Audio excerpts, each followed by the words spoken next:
అట విందులు చేసుకున్నారట. ఆ పిల్లలు విందు చేసుకున్నాక యోబు ఆ పిల్లల్ని పిలువనిపించాడట. పిల్లలందరూ వచ్చారు, పెద్ద సంతానం. వాళ్ళు వచ్చాక ఒక బాధ్యత కలిగిన తండ్రి పనిది. ఏం చేశాడో తెలుసా?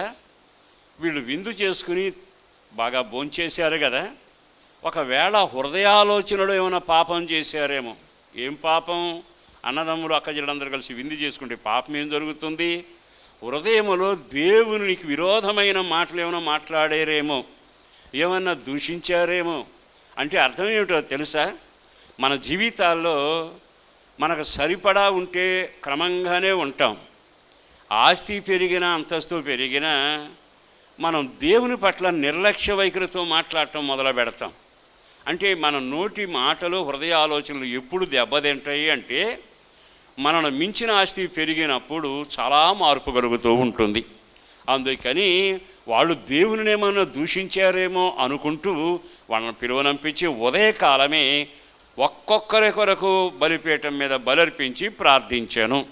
ఒక్క క్షణం ఆగి ఆలకించండి.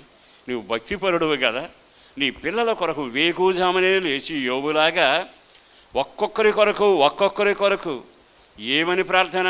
పాపానికి సంబంధమైన ఆలోచనలు ఏమైనా వీరికి కలుగుతున్నాయేమో, దేవుని ఏమైనా దూషిస్తున్నారేమో అంటూ యోబట తన పిల్లల క్షేమం కొరకు ప్రార్థన చేయడం మొదలుపెట్టారు. ఎంత చక్కటి ఆలోచన అండి!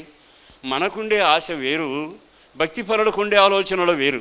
తల్లిదండ్రులు పిల్లలను కూర్చోబెట్టుకుని చాలా జాగ్రత్తగా అడుగులు వేయడం మొదలు పెడితే అది ఒక దీవెనకరమైన అనుభవం.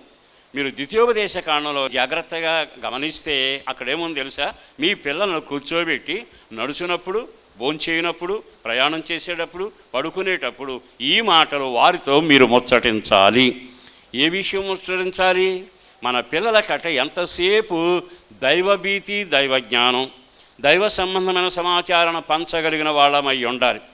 మన పిల్లలకి మనం ఏమి నేర్పుతున్నాం? మన పిల్లలకట ఈ లోక ప్రభావం పడకుండానట్లుగా వాళ్ళ పవిత్రతను ప్రార్థనలో పెంచబడాలి.